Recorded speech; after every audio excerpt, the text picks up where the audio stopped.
Assalamualaikum and good day to each and everyone. Today or tonight, we will gonna discuss or tackle about the summary and the character of the second novel of Dr. Jose Rizal and also the sequel of Noli, which is the El Filibusterismo. So let's start with the basic information. Like what I have said earlier, the El Pili is a sequel story of Noli, and like Noli, it is also written into the Spanish language. And if we translate it into English, the meaning of El Filibusterismo is the reign of greed. And when it comes to dedication, gidedicate ni Rizal ang novel na to sa tatlong pare na ipinapatay or also called the Gomburza, sila Father Gomez, Burgos, and Father Zamora. Okay, so when it comes to genre, this novel is not romantic, so meaning less romantic, less idealism. This novel is more on greed meaning galit, more on revolution, more on paghihiganti ang kwento ng El Filibusterismo. Unlike sa Noli na may pagka-romantic, may mga kilig-kilig serya, dito sa kwento na ito is panay ang galit, paghihiganti, paghihimagsik. So let's move on to the history of the second novel of Rizal. Rizal began writing his second novel, El Filibusterismo, on October 1887 while he was in Calamba. Sinimulan niya dito sa Pilipinas isulat ang kanyang second novel, but natapos niya ito sa ibang bansa. And later on, he moved to Belgium kasi di hamak na mas mura, mas affordable ang cost of living sa Belgium compare sa ibang lugar sa Europe. So, on September 18, 1891, the novel was published in Ghent, Belgium. So, meaning, sa Belgium niya rin gipublish ang kanyang second novel na El Filibusterismo. Now, we will moving on to the character of El Filibusterismo. Simulan natin, or let's begin to the main character, Simon. So, who is Simon? Simon is actually the alter ego or transformed character of Crisostomo Ibarra, the main character from Noli. So, dito kasi sa El Pili, he disguised as a wealthy jeweler. And compare sa character niya sa Noli, ibang-iba na yung principle niya dito sa El Pili. Kasi nga, ang prinsipyo niya is more on maglunsad ng revolution and maghiganti. So using his wealth, he encouraged people who experience abuses to join him in his rebellion against the church and the government. Like what I have said earlier, si Simon dito sa El Pili is ibang-iba na ang kanyang personality compare sa siya pa yung si Crisostomo Ibarra. Kung sa Noli is more on parang malumanay, dito sa El Pili is gina-encourage niya ang mga tao na naging biktima ng oppressors and also yung naging biktima ng Spanish tyranny na maglunsad ng revolution. Parang siya yung nagtitrigger sa mga tao na sige, lumaban kayo, sige, gawin nyo ito. So, the next character is Basilio.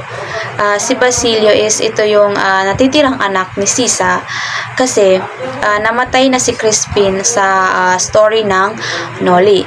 So si Basilio ay gi-adopt ni Kapitan Tiago na kasintahan ni Julie. Sa mga time na ito, si Basilio is nakapag-aral na at malapit nang matapos sa kolehiyo.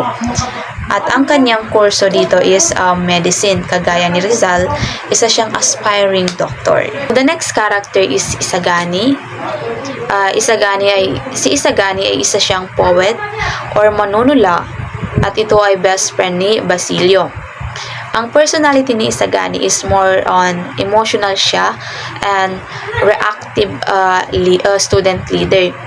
Siya ang kasintahan ni Paulita Gomez. Kaya lang, nakipaghiwalay si or nakipag-break si Paulita Gomez kay Isagani kasi daw hindi daw niya nakikita ang future niya kay Isagani. Kaya ang ginawa ni Paulita is nagpakasal siya kay Juanito Pelaez na hindi hamak na mas mayaman na Espanyol compare kay Isagani. So, next character is Cabezang Tales, former Cabeza de Banyay or barangay captain at kilala siya sa ngalan na Matanglawin. Next character is Don Custodio. Si Don Custodio ay isang famous journalist na pinakiusapan ng kanyang mga student about his decision for Academia de Castellon. But the reality is he was a quiet and ordinary pillow man who married a rich woman in order to be a member of Manila's high society or high class society. So, ang ginawa ni Don Custodio is parang nagpakasal siya sa isang mayaman na babae para lang makasama siya doon sa mga high class na tao. There is Paulita Gomez, the girlfriend of Isagani, and also pamangkin ni Doña Victorina. Si Paulita ay mana rin sa kanyang sa kay Doña Victorina na piling niya siya ay isang Peninsulares kahit na siya ay pure Filipino blood. So, next character is Father Florentino, Isagani's godfather and a secular priest. So, siya pala ang ninong ni Isagani. So, when we say secular priest, ito yung mga pare na Pilipino. So, Father Florentino was engaged and to be married, sana. But he chose to be a priest after being pressured by his mother. Yun nga, dahil doon sa pressure na naramdaman niya, mas pinili na lang niya magpare. Hindi dapat siya magpapare. Si Father Florentino is dapat meron siyang pamilya, meron siyang anak at asawa. Pero dahil doon sa pressure na naramdaman niya na galing sa kanyang mother, mas pinili na lang niyang magpare at tumira sa liblib na lugar na malapit sa karagatan, malayo sa mga tao. Next character is Huli. Huli is siya yung girlfriend ni Basilio and also the youngest daughter of Cabezang Tales. So next is Benjay. Isa siyang journalist or manunulat. Then he thought that he was the one who only think the situation in the Philippines. So feeling niya siya lang ang may pakialam sa Pilipinas. Siya lang ang nag-iisip sa situation ng ating bansa or ng Pilipinas. So next is Placido Penitente. Isa siyang student from University of Santo Tomas and was very intelligent and wise but did not want it. If not only by his mother's plate to pursue his studies. So, ang tao na to is ayaw niyang mag-aral. Ayaw niya palang mag-aral. Pero matalino siya. Kaya lang siya nag-aral because of dahil sa pakiusap ng kanyang mother na ituloy na lang ang kanyang pag-aaral. Is Quiroga, a Chinese businessman na pangarap maging consul or consulate of China. So, kapag sinabi nating consulate or consul, isa siyang government position. So, basically, gusto niyang magkaroon ng government position here in the Philippines. And also, siya rin ang tumulong kay Simon na magtago ng mga armas na gagamitin sa gagawin ni Simon na revolution. So, basically, kasabot siya ni Simon. So, next character is Tandang Celos, the father of Cabezang Tales. And after mamatay ni Sisa, the mother of Basilio, si Tandang Celos ang kumuha kay Basilio pansamantala at inalagaan niya ito bago si Kapitan Tiago. So, So next is Father Fernandez, Sagani's friend. Siya yung paring kaibigan ni Sagani. And he promised to Sagani na tutuparin niya yung mga demand ng mga student.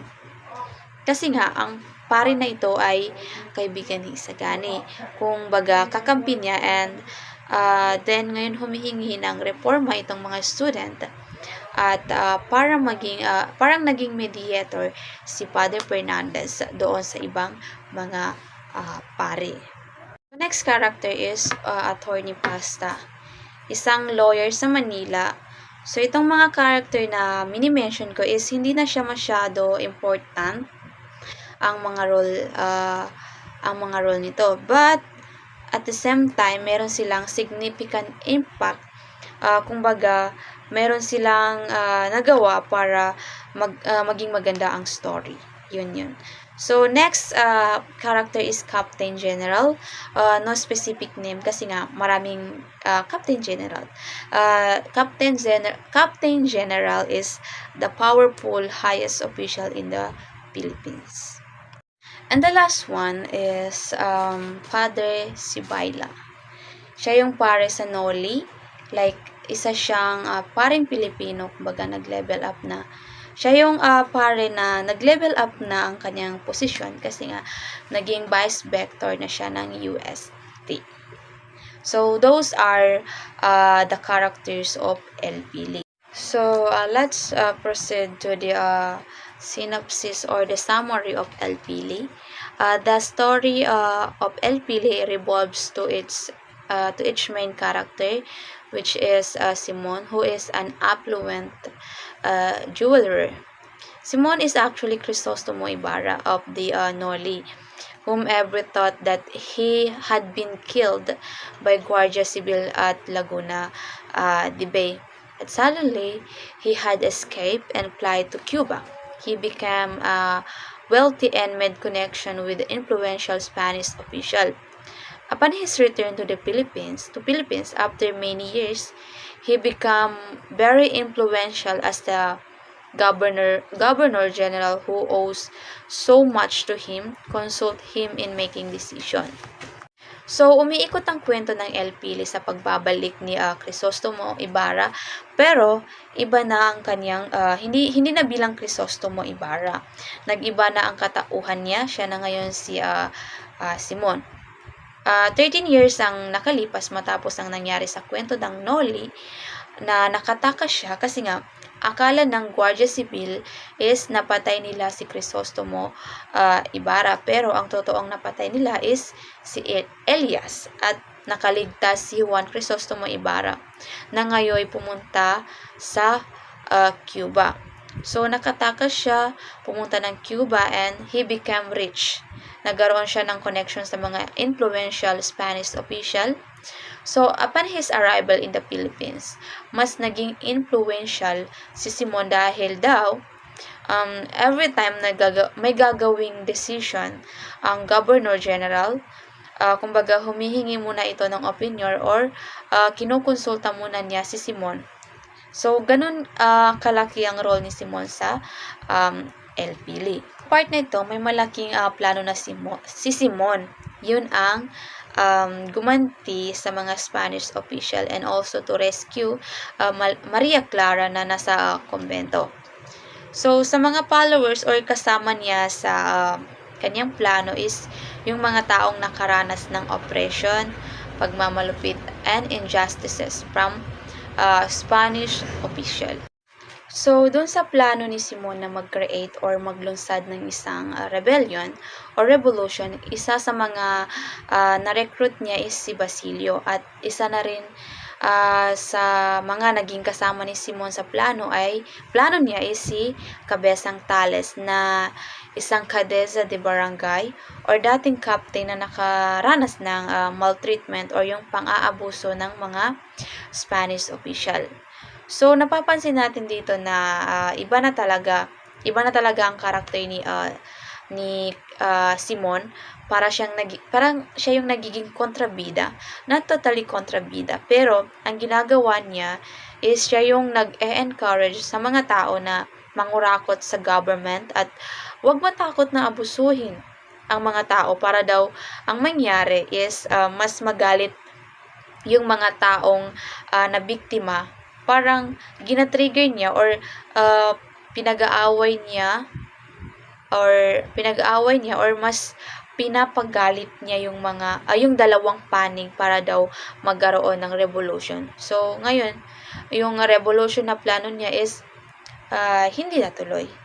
So ang plano ni Simon na revolution is hindi natuloy. Kasi nga dahil narinig niya or nalaman niya na namatay si Maria Clara sa kumbento. Ganito kasi yung nangyari. Akala ni Maria Clara namatay si Crisostomo Ibarra, kaya siya pumasok sa konbento at naging isang madre. Kaya hindi natuloy yung revolution kasi nga parang nabalisa at hindi nakapagbigay ng senyales si Simon para doon sa gagawin nilang revolution. But may second plan si Simon. Doon niya ito gagawin sa wedding reception na mangyayari between Juanito Pelaez and Paulita Gomez. Kumbaga, ang gagawin ni Simon dito is magtanim ng mga bomba na anytime sasabog para patayin ng mga tao dito. Especially karamihan kasi sa mga bisita is Spanish friars and Spanish official. So meron siyang regalo na ibibigay or gift na ibibigay doon sa ikakasal, isang lampara. At doon sa lampara na yun, merong nakalagay na bomba na anytime sasabog daw. So kapag sumabog ang lampara na yun, ang magiging basis or signal para doon sa other members of rebellion ni Simon para umatake or atakihin na yung government buildings sa Manila. So yun nga, yung pagsabog dapat ng lampara is yun yung magiging senyales na lumaban or parang atakihin na yung government buildings. So, nung binigay na ni Simon ang lampara, may letter na nakalagay doon. May letter na inilagay si Simon na ang sulat is, you will die tonight. At may pirma ni Juan Crisostomo Ibarra. And then ngayon, ang former lover ni Paulita na si Hisagani, nandoon sa labas ng reception, nag-aantay, sinasaksihan ang kasal ng kanyang dating nobya. So, and then, gikwento ni Basilio ang mangyayari kasi nga, syempre, matalik siyang kaibigan ni Hisagani. So, yun na nga, gikwento na niya na may isang bombang sasabog doon sa lampara na hawak nung ikakasal. And right after nung umalis na si Simon, nakita ni Father Salvi yung letter na may pirma ni Juan Crisostomo Ibarra. At yun nga, nakumpirma niya na kay Ibarra nga ito talaga. Ayun na nga, at nagpanik na ang lahat. Kaya lang, nung malapit nang sumabog ang lampara or nung bomba, kinuha ni Hisagani ang lampara at itinapon sa river. Bakit? Kasi ayaw niyang mamatay ang kanyang dating kasintahan na si Paulita. So, it means, mahal pa rin niya ang ex niya. So, ang nangyari, lahat ng tao doon is nakaligtas. So, yun nga, na-discover na mayroong revolutionary na nangyayari. At ang pakanan nito, or ang leader is si Simon. Nakatakas si Simon, pero sugatan. Dala-dala niya ang kanyang mga alahas. Pumunta siya sa bahay ni Father Florentino. Dahil nga, ang bahay ni Father Florentino is liblib siya na lugar, malayo sa mga tao. Kaya lang, nalaman pa rin ng lieutenant ng Guardia Civil na doon si Simon. Ngayon, ipinaalam ng lieutenant kay Father Florentino na kinagabihan is aarestuhin na si Simon. So, ang ending pala ng story is, nung nalaman na ni Simon na aarestuhin siya ng Guardia Civil, kinagabihan ay uminom siya ng poison or lason. Nagpakamatay si Simon at yun nga, nung malapit na siyang mamatay, nag-confess siya kay Father Simon sa kanyang totoong identity at ang mga plano niyang mga revenge by means of revolution.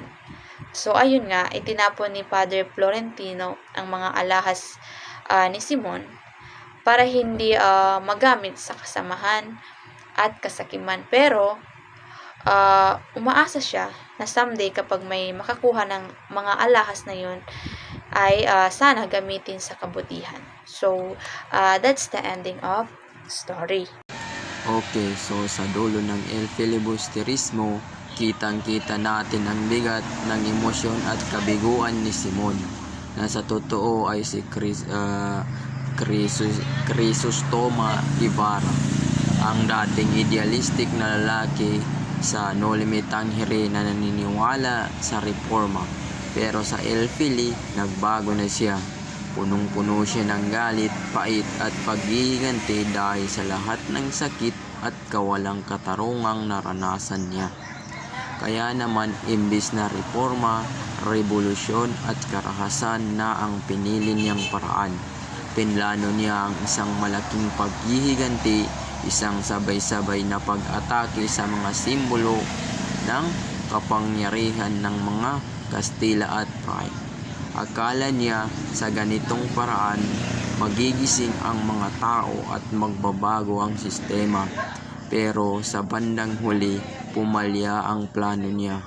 Yung mga taong inaasahan niyang tutulong sa kanya, umatras o natakot. At kaya naman siya ay naiwan, talo, sugatan at wasak. Sa huli, namatay si Simon na punong-puno ng pagsisisi. Hindi siya namatay bilang bayani, kundi bilang isang taong talo ng sarili niyang galit. At dito natin makikita ang aral na gustong iparating ni Rizal. Oo, mali ang sistema, mali ang pamahalaan, mali ang Pry or Kastila. Pero ang pagbabago ay hindi pwedeng nakaugat lang sa galit. Kailangan ito ay may tamang direksyon, may pagkakaisa at higit sa lahat may prinsipyo. Ang El Filibusterismo ay mas seryoso at madilim kaysa Noli Me Tangere. Dito natin makikita ang mas mature at mas marahas na approach ni Rizal sa pagsusuri ng lipunan. Pero kahit ganoon, may mensahe pa rin ng pag-asa. Sa halip na paghihiganti, mas makapangyarihan pa rin ang edukasyon, pagkilos na may saysay at pagmamahal sa bayan. Sa kabuuan, ang El Fili ay hindi lang basta kwento ng kabiguan. Isa itong paalala na ang tunay na pagbabago ay hindi agad-agad, hindi madali, pero posibleng makamit kung tayo'y mananatiling matatag, marunong mag-isip at may malasakit sa isa't isa. Yun ang paiwatig ni Rizal.